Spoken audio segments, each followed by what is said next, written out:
Three species of North American bears are found here: brown bears, black bears, and polar bears. My name is Chris Morgan. I've dedicated half my life to the study and conservation of bears. Now I've embarked upon a 3,000-mile journey into the heart of the bear's world. With me, my good friend and filmmaker, Joe Pontecorvo. You don't notice it's cold until you look at your equipment and then you see frost over everything. Together, our goal is to peel back the layers of myth and misunderstanding on this complex creature. See that glance? That put us in our place, didn't it? To better understand their personalities. All our theories out the window. To witness firsthand how they live today. And what the future might hold for the bears of the last frontier.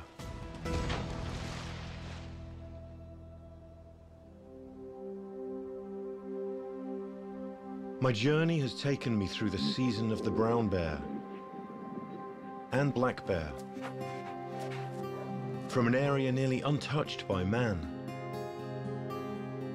to the most urban environment in Alaska. Now, at the very edge of the North American continent, a new adventure is about to unfold.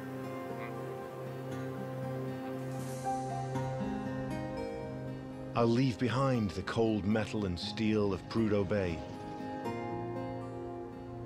and head to the home of the polar bear.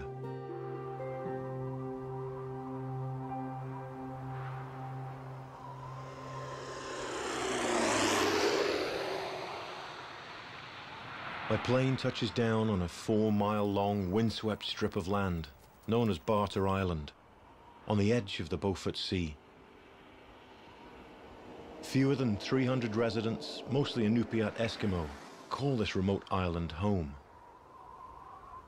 But they are not alone. They share this frigid coastline with another great hunter, the polar bear.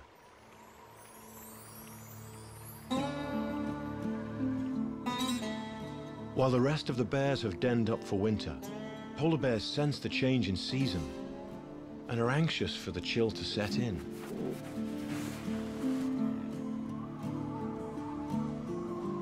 Polar bears are ice-loving creatures, and from an early age they are drawn to it, investigating any new formations on the water.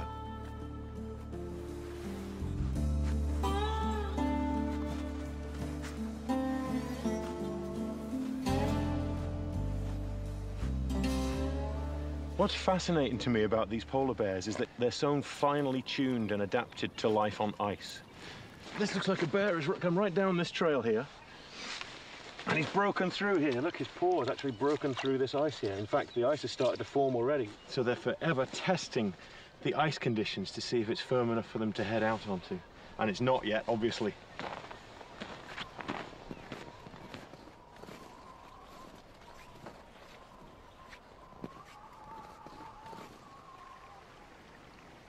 As adults, they depend upon ice to hunt.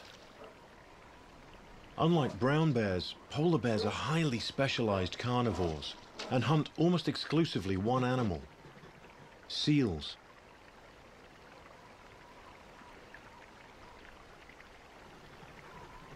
The ringed seal looks nervously around, exposed on this open expanse.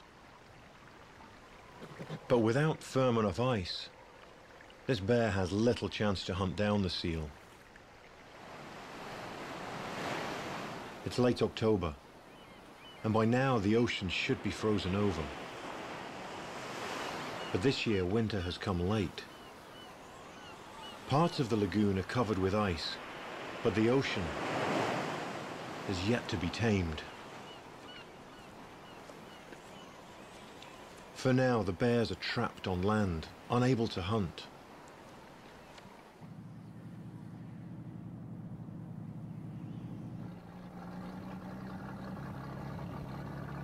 Locals call this area the Polar Bear Campground.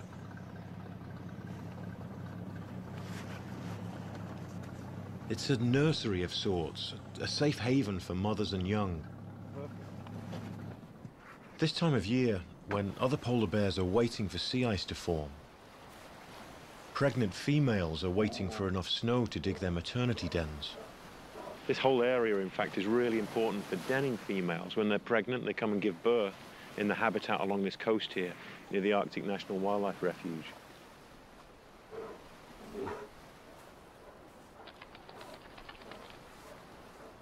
So many of the females return to this same area to raise their cubs.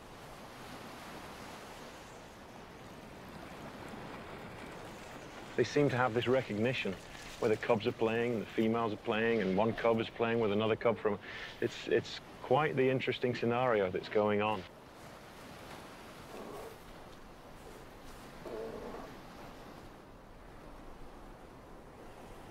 This guy's making a beeline right for us, actually. We've only been here a few minutes, and already we've attracted some attention. I'm directly upwind from her, and she's got her nose in the air and she can catch my scent. And she's coming this way. We probably won't have very long before we have to make a hasty retreat. You know, they're the most predatory of the bears, and they're as capable of great speed as grizzly bears are. You know, they can run 35 miles an hour, so...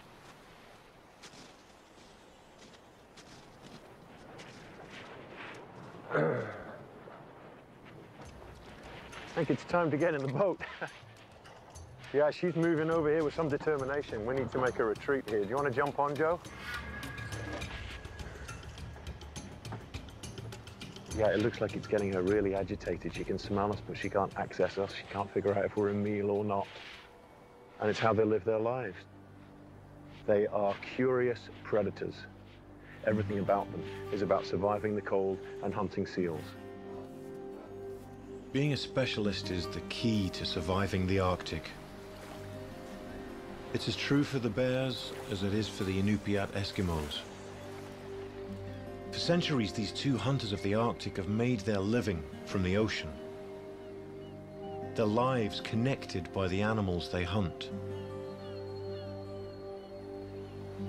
Twice a year, in spring and fall, the Inupiat Eskimos hunt bowhead whales. The discarded remains are left on this bone pile.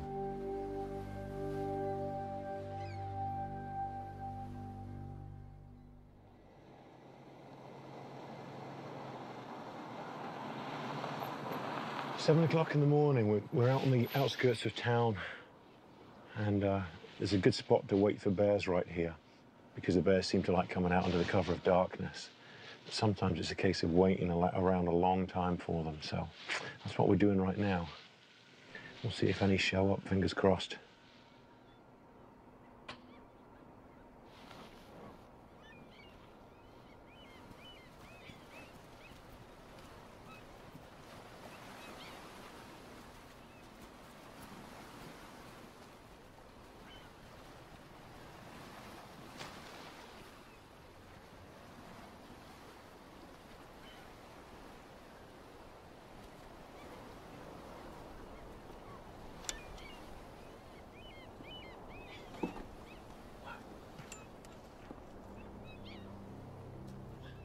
This guy is as close as we want to get.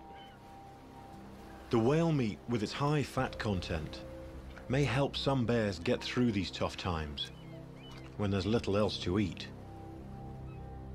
If warming trends continue, competition for this small pile of food could get fierce. For a species already on the brink, polar bears will have some tough times ahead.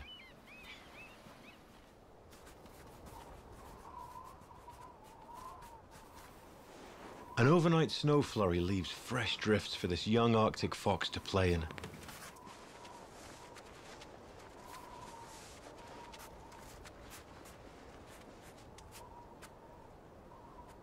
The icy lagoon is full of activity. The bears use this new platform to practice their light-as-a-feather walk.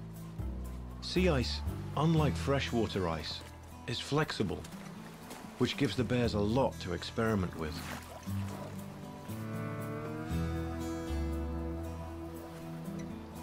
The fibrous baleen that whales use to filter their food has become the perfect toy for these young cubs.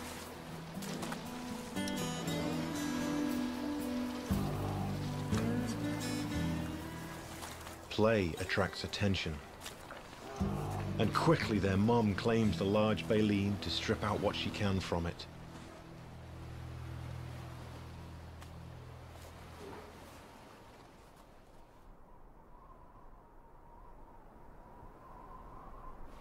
With the bone pile nearly exhausted, this mother frantically digs for scraps buried in the snow. But her find soon draws attention from another family.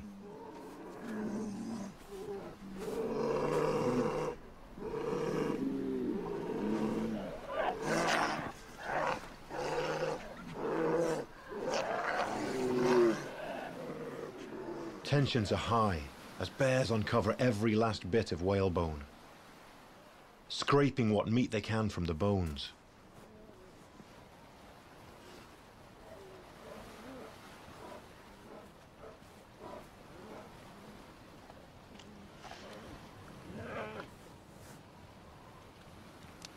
A find like this is worth protecting. And this mother bear is not about to give up her meal so easily.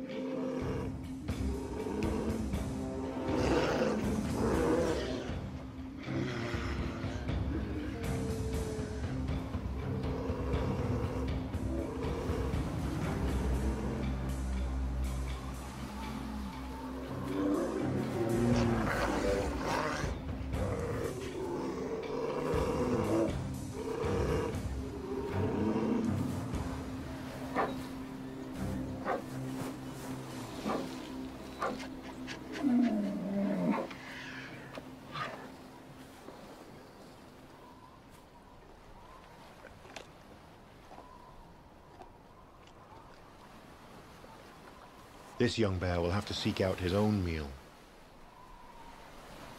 Fortunately for him, the weather appears to be getting worse. Temperatures have dipped to a bone-chilling 20 degrees below. Grease ice is starting to cover the water, and winds batter the tiny island.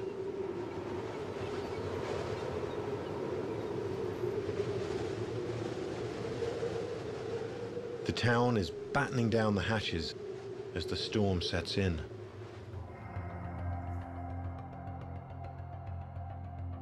Once ice begins to form, the ocean freezes over in just a few days.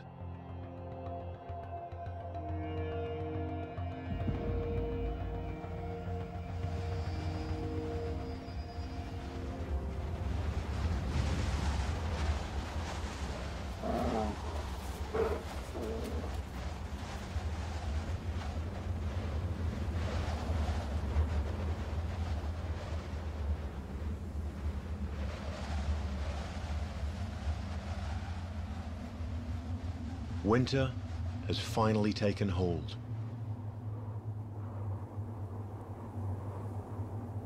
The town, now in its final days of sunlight, bids farewell to the bears as they head out onto the pack ice to hunt.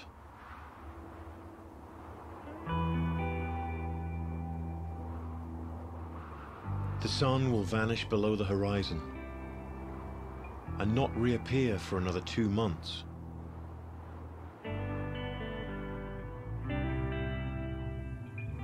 For now, the world is in darkness.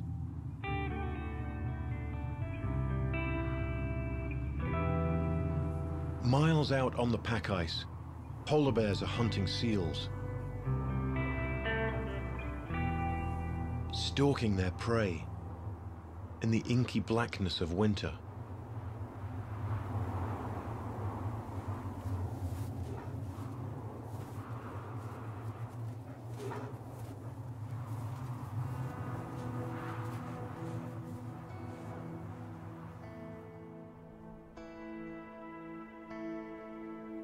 Near the end of January, the sun begins to reappear.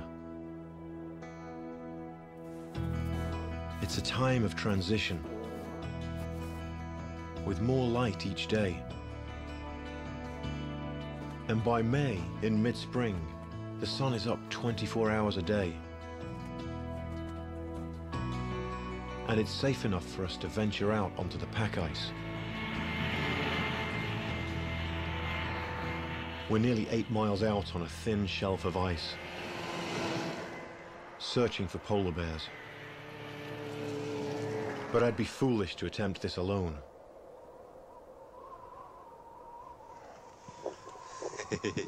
Dale Brower grew up on the North Slope. Maybe we'll get on a high point and look around.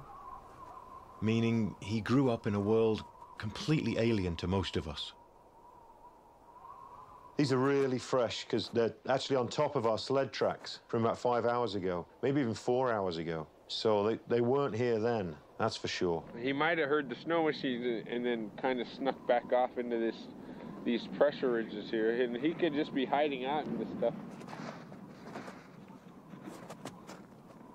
In this featureless white landscape, it's the bears that have the advantage.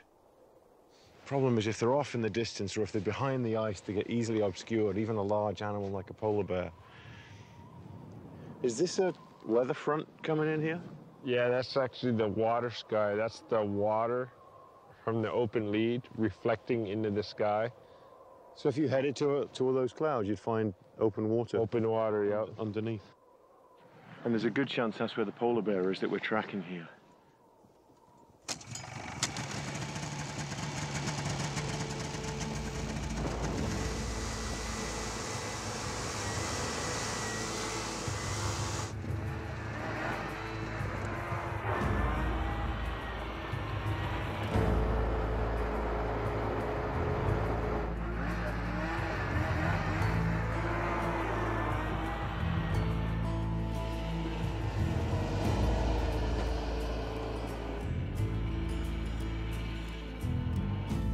It's been an exhaustive search, and still the bear remains elusive.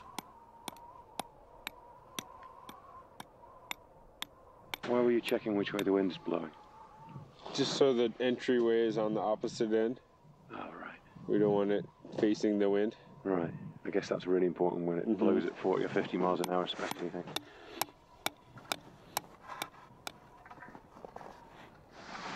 I can already smell the tea brewing. Our camp is modest, but functional in every way. I'm discovering there's little that Dale does that doesn't relate directly to our own survival. Even the caribou hides seem to be the perfect insulation against the cold. See how it kind of fits in a little better, like a jigsaw puzzle?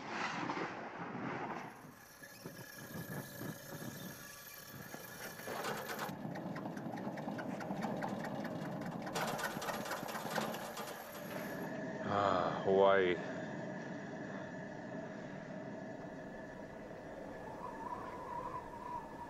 What is that? That's my polar bear up here. It's the best fur out there, is it, for keeping the wind out? Oh yeah, it keeps the wind out, and then it doesn't frost, so it doesn't collect snow and stuff. Interesting. And then it stays pretty clean. Even though if you get it dirty, you can just wipe it in the snow, and the hair will just clean itself off. Basically like a polar bear. After it's done with its kill, it'll just rub in the snow, take a snow bath, and it just takes all the dirt off the fur.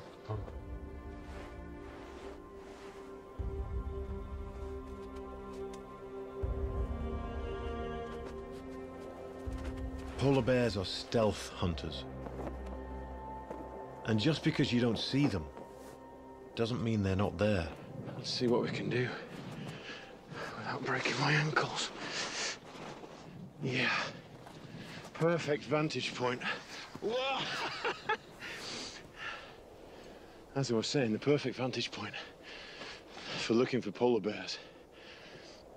Our camp's right here, and it's easy to forget that it's smack bang right in the middle of polar bear habitat.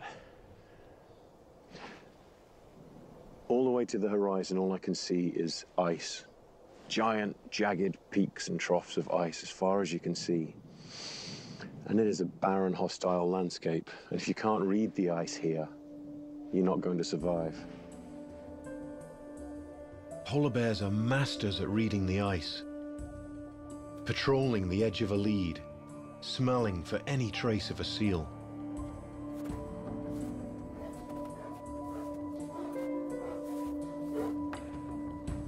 But sneaking up on a seal in open water is a challenge, even for a polar bear.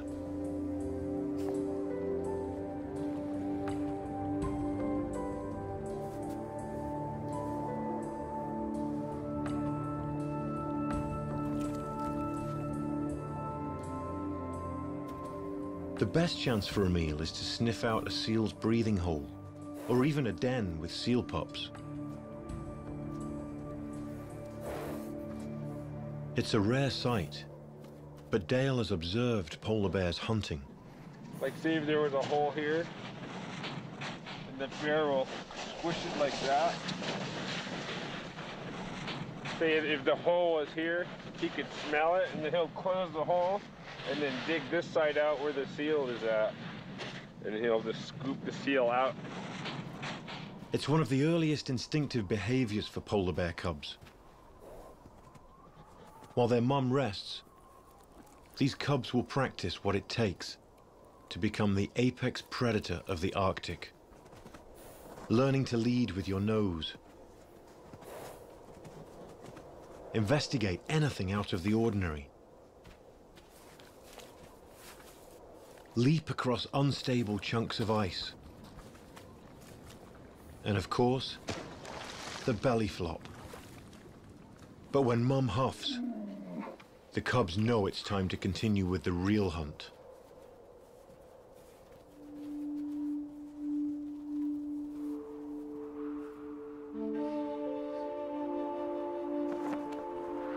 Polar bear tracks have led us here.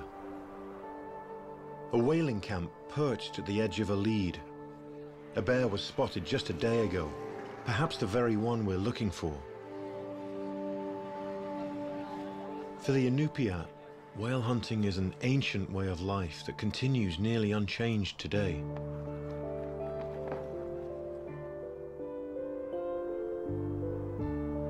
With 24 hours of light, the rhythm of life is set by the whales, not the sun.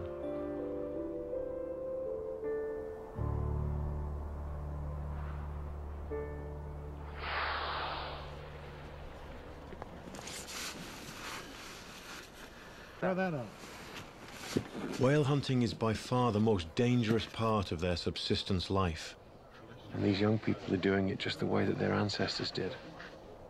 These guys are like 20, 22 years old, and they've each got a role. And its importance to the community is vital. Yeah, when you become a captain and it's your first whale, you give the whole thing away to all the whaling crews. You just learned over time that what you catch isn't really yours. As a hunter, you're here to feed the town and the families, not really for yourself. The Inupiat's commitment to this tradition has helped keep this part of the coastline free of oil development. Without their protection, this vital habitat may disappear completely. A whale off in the background or a blowhole there. Wow. Maybe our wait is over. As the whale approaches, the camp becomes dead silent.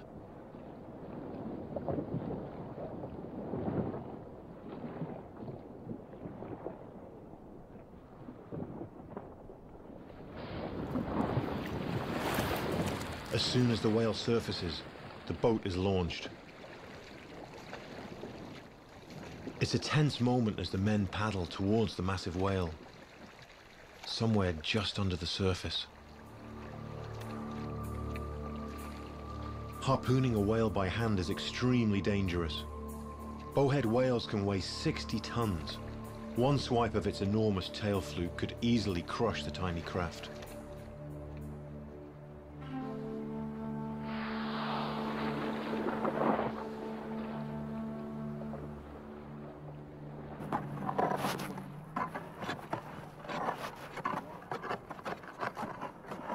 They've got this incredible system here where they're trying to get the whale out of the water.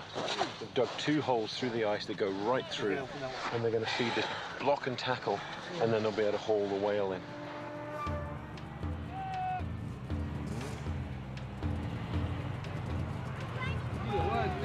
Go!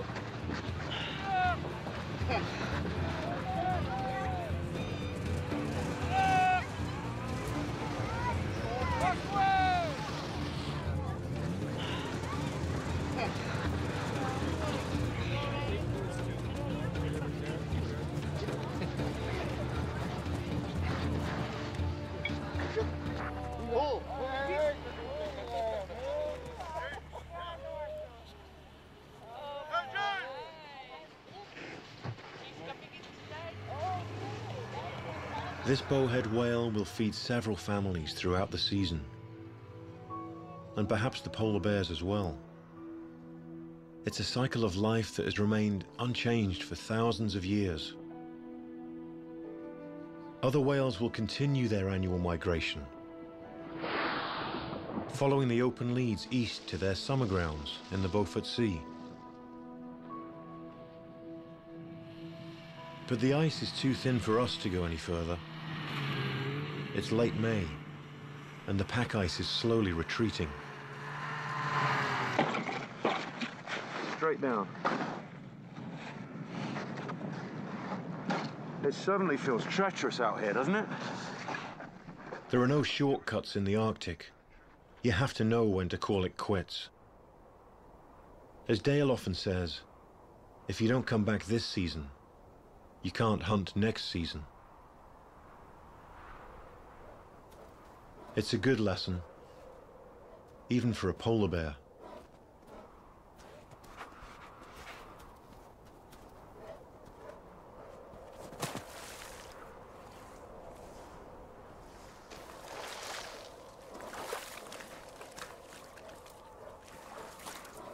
But continually having to haul himself onto the ice takes an immense amount of energy. Polar bears face this challenge every spring. But the impacts of a warming world have made matters worse.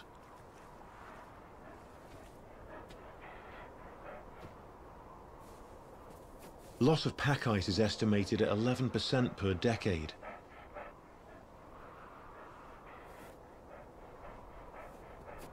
The bear's fragile hunting platform is getting thinner. And this mother and cub have found themselves in an ocean of melting ice. And if warming trends continue, scenes like this will become common.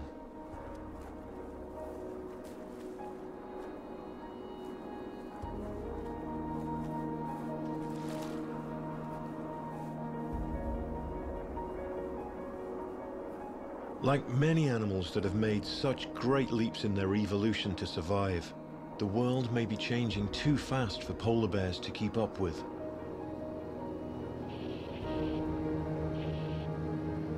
While the endless Arctic sun slowly erodes the ice, it brings renewed life to the tundra.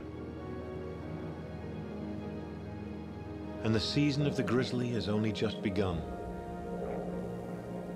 It's the perfect time to head south and into the heart of the Brooks Range. It looks like a perfect valley for grizzly bears, hey? Well, even if I didn't have caribou on the mind, I'd pick this spot if I was a grizzly. We're following the trails of great migrations from seasons past.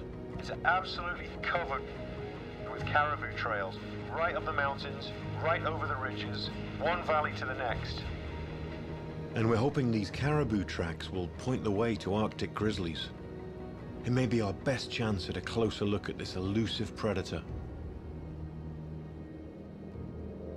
But finding nearly 500,000 caribou in the vastness of the Western Arctic takes patience and persistence.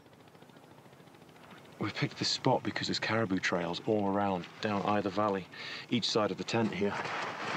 Not a single caribou yet. And not a single bear, but hopefully when the caribou arrive, which they could in big numbers, And the bears might arrive as well. That's what we're hoping for. We've enlisted the aid of aerial cameraman Daniel Zatz to help document the herd, and hopefully the bears, if we find them. So based on what Jim from Fish and Game said, he said that the females and calves are running along this line here to the north. Okay.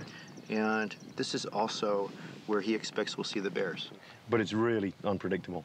It's completely unpredictable. Yeah. Caribou, you never know where they're going to go.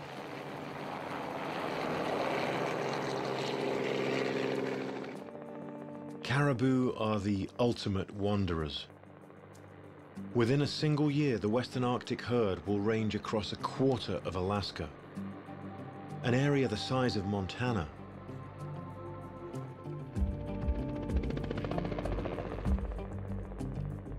Right there, huge herd of caribou. Look at that, all right by the river. Oh, down under the left wing there, look at that.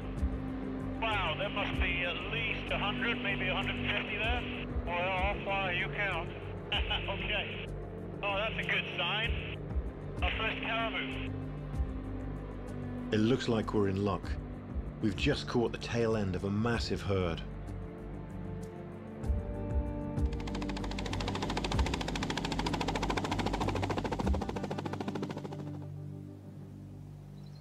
Well, we have just settled down in a spot here, so we're trying to stay very quiet and reduce our silhouette on the horizon, because they're just so ever vigilant, you know, for wolves and grizzly bears. That's where the safety in numbers comes from. If you're eating, you're not watching. If you're watching, you're not eating. So if you're in a group, you can do both.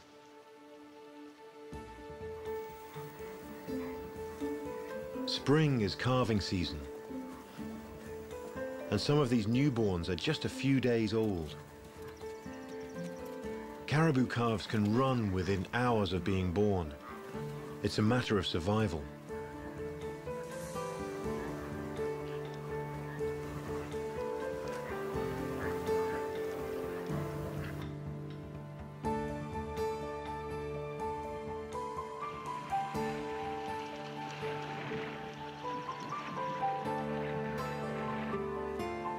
Newly born calves are most vulnerable to predators, and they have to stay close to mum at all times.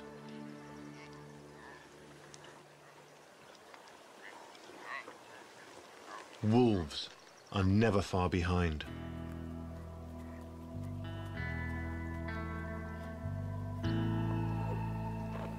This grey wolf is testing the herd, looking for any signs of weakness.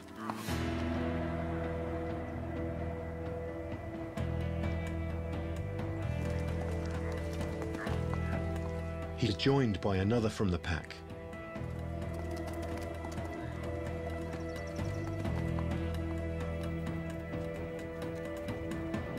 Together, they've cut the herd in half.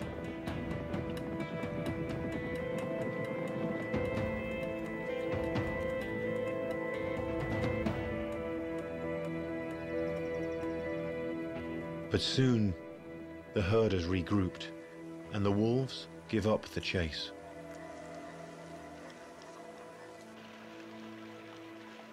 There's little rest for the herd until they complete their seasonal migration to their summer range.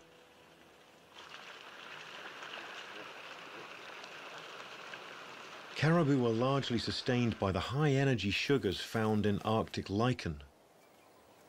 So prized is this plant that many biologists believe the availability of lichen during the winter months can profoundly impact caribou numbers.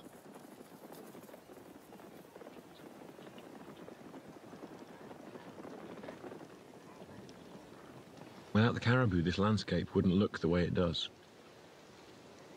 They aerate the soils as they're walking to make it more productive for plants. Even their hair provides nesting material for migratory birds around here. And you can imagine how much fertilizer 500,000 caribou create. They're like blood vessels flowing across this giant landscape.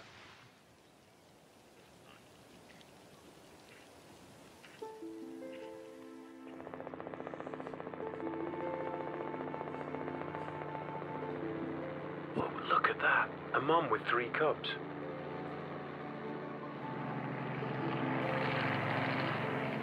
These are spring cubs in their first year of life, foraging along the hillside. Arctic grizzlies must make the most of these short summers, and that includes this mating pair that have somehow found each other in this vast expanse. Grizzlies must cover great distances just to find enough food. An Arctic grizzly in open tundra can have a home range the size of Yellowstone. Once you touch down, keeping up with a grizzly is nearly impossible.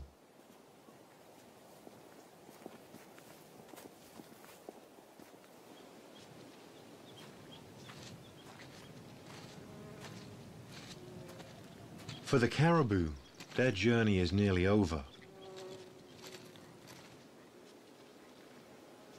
The herd has finally made it to their summer range, the completion of their journey. But caribou are wanderers, and they don't stay put for long.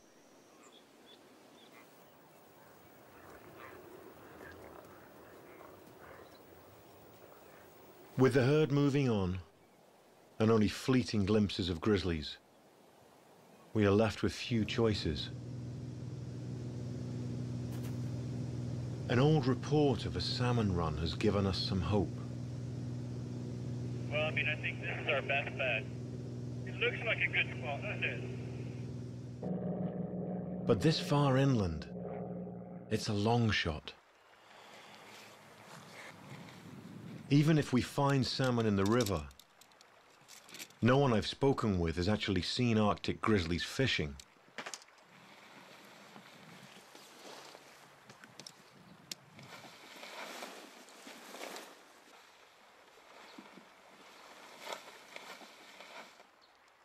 The caribou taunt me, but it's not them I'm looking for. Finding bear sign is the priority here.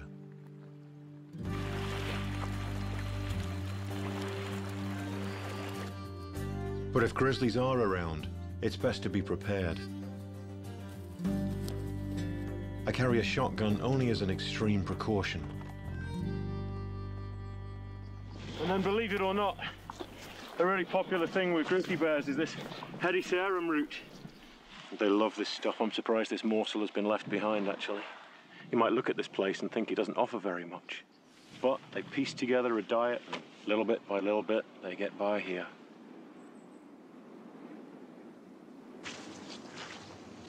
Oh, the tracks all through here. Look at this, fresh grizzly bear tracks. And then right in front of it, the caribou track. So both of these species are using this river to get from A to B, and occasionally, if a bear is lucky, they'll be able to prey on a caribou, especially during the calving season.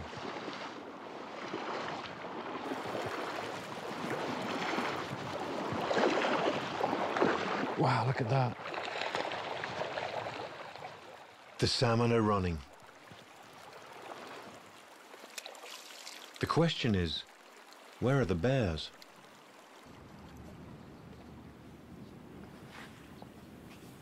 Nearly time for a cup of coffee, I think.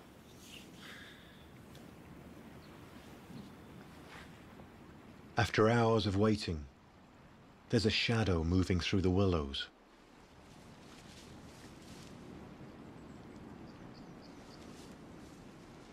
Oh, yeah, it's right here.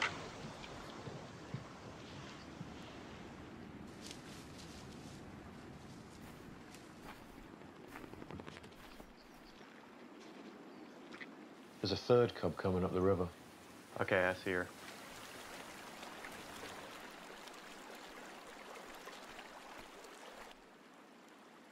She's crossing here. I do not want to surprise this bear, though. Arctic grizzlies have a much more aggressive reputation than coastal brown bears. She seems pretty cool. She's seen us. Just finding one would be chance enough. How far back is the third one? Right behind the second. Okay.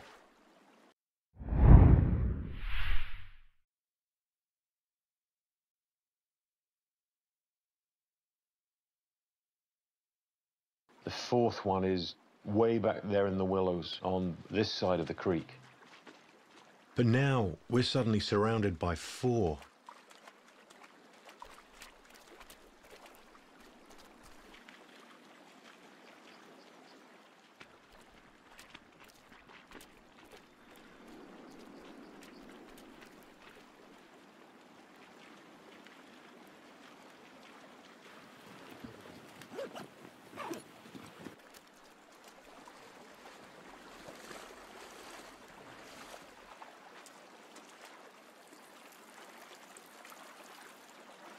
The family seems to be using the river as a corridor. But their food is buried in the tundra.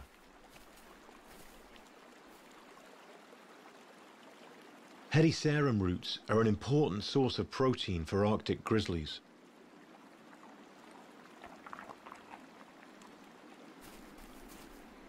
The bear's lack of interest in the salmon is puzzling. But these chum salmon don't have nearly the fat and calories as those the bears eat along the coast. Once they leave the salt water to head upstream, they stop eating. All their energy goes into reaching the spawning ground where they were born. For these fish, that's roughly 400 river miles. After weeks of swimming upstream, they've used a tremendous amount of their reserves to get here, and the once vibrant color has faded from their skin. Males will gather and fight for position as females arrive. Once this courting process starts, it can take hours or even days to complete.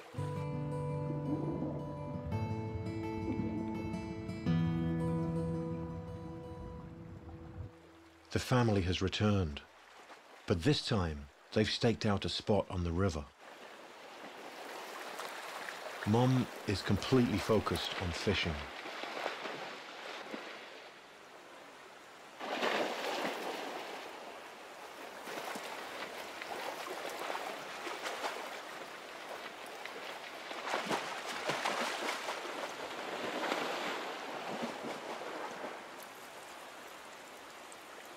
She's landed a huge chum salmon.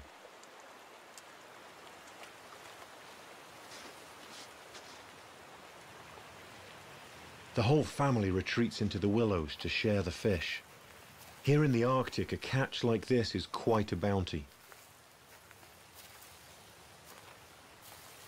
Mum quickly returns to the river's edge. The cubs will pick this fish clean, while Mum looks for more.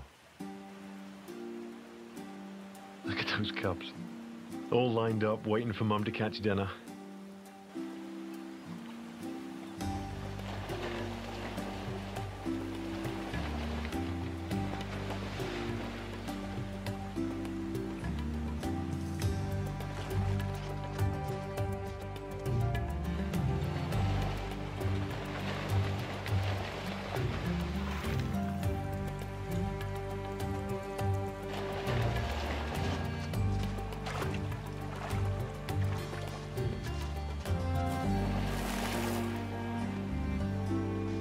She's quickly proving to be a skilled fisher. And by the looks of these cubs, she's been an excellent provider for the first 2.5 years of their lives. It's hard to even imagine them as cubs. They're almost as big as she is at this stage. The cubs have been watching her closely, and now, instead of feasting off what she's caught, they seem to be interested in learning to fish themselves.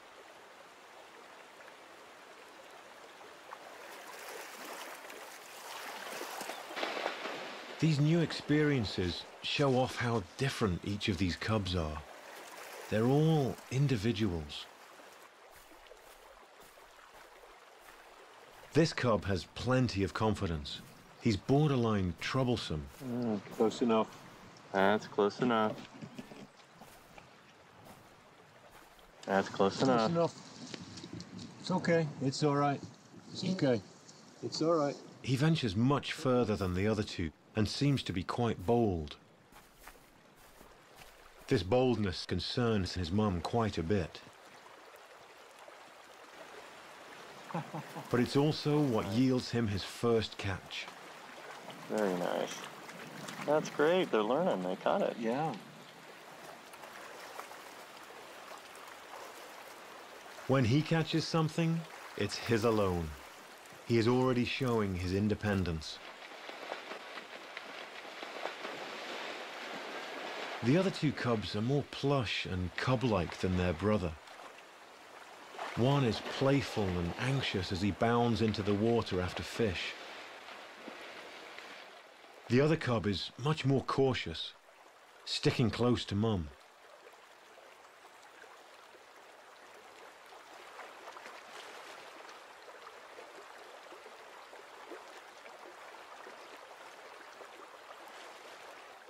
For the first time in the days we've been watching her, she's able to rest comfortably on the shore, while her cubs patrol the shallow river. It's doubtful they know this is their last summer under her care and guidance.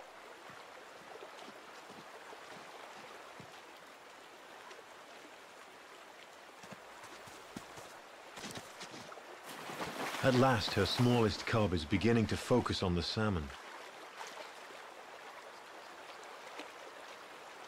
Mom follows close behind, stirring up the fish.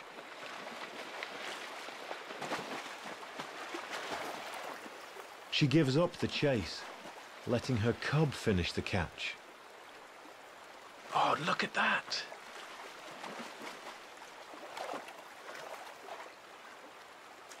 It's not uncommon to see a mother get very protective and aggressive while fishing. To me, she seems as intent on preparing these cubs for life on their own as she does with finding food. Don't forget we're here. After several days of being watched, her curiosity for us has finally peaked. Hey, Bear, you are a good mama. Oh, you are so sweet. Oh, look at her backing up like that. And we're going to get out of your way. And that's our cue.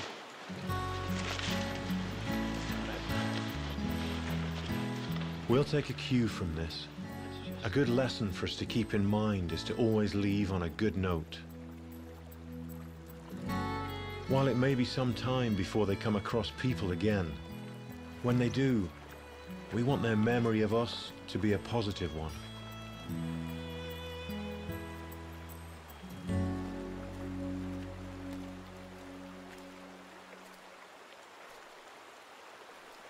With a few short huffs, she rounds up her family to call it a day.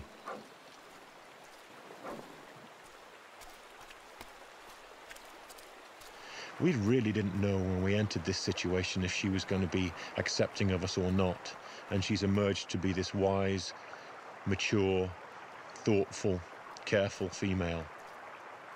It's taken us time to get to know them and to understand that, so that we know what their limits are. And it reminds you that any two bears are as different as any two people you might encounter.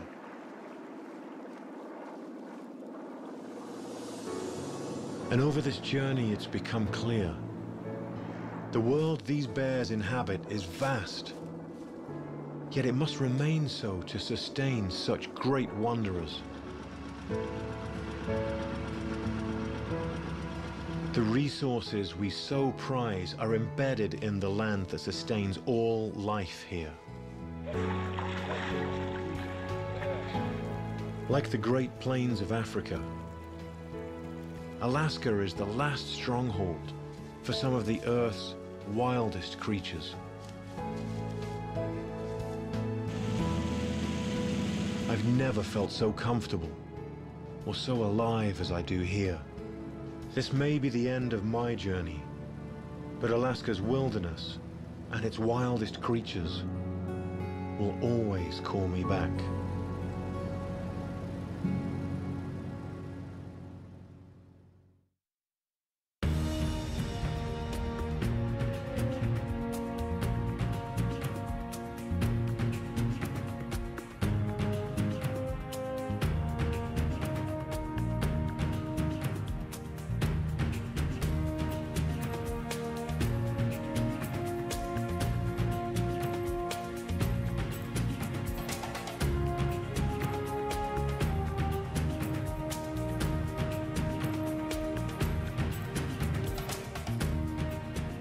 To learn more about what you've seen on this nature program, visit pbs.org.